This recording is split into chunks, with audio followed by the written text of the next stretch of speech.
c'est historique. Bonjour Fabrice Delméda. Bonjour à toutes et à tous. En 2019, on célèbre le centenaire de la prohibition, cette décision de bannir l'alcool aux États-Unis. Cet anniversaire éclaire nos débats sur l'alcool aujourd'hui. Oui, la prohibition est entrée en vigueur le 16 janvier 1920. Pendant la Grande Guerre, l'alcool avait servi à motiver les troupes américaines et à calmer les civils. L'État fédéral avait profité des taxes sur les spiritueux pour financer son action. Mais après l'armistice, les ligues anti-alcooliques qui depuis un siècle souhaitaient une interdiction avancent un nouvel argument familial. Les pères alcooliques détruisent les vies de leurs femmes et celles de leurs enfants.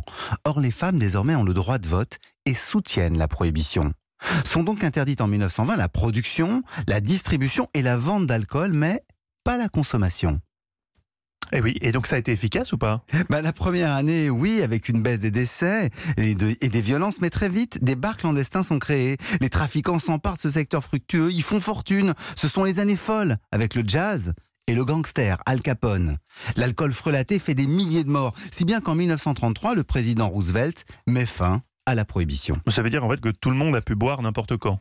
Non, évidemment, certains États fédérés l'ont maintenu. Les mineurs, évidemment, étaient aussi protégés. La consommation a été interdite pour certains métiers. En fait, la sortie de la prohibition a signifié un contrôle des taux et des types d'alcool et des populations qui pouvaient les consommer. Elle a consisté à limiter les risques avec pragmatisme. Et c'est tout cela qui est en débat aujourd'hui autour des alcools forts et bien sûr des drogues douces.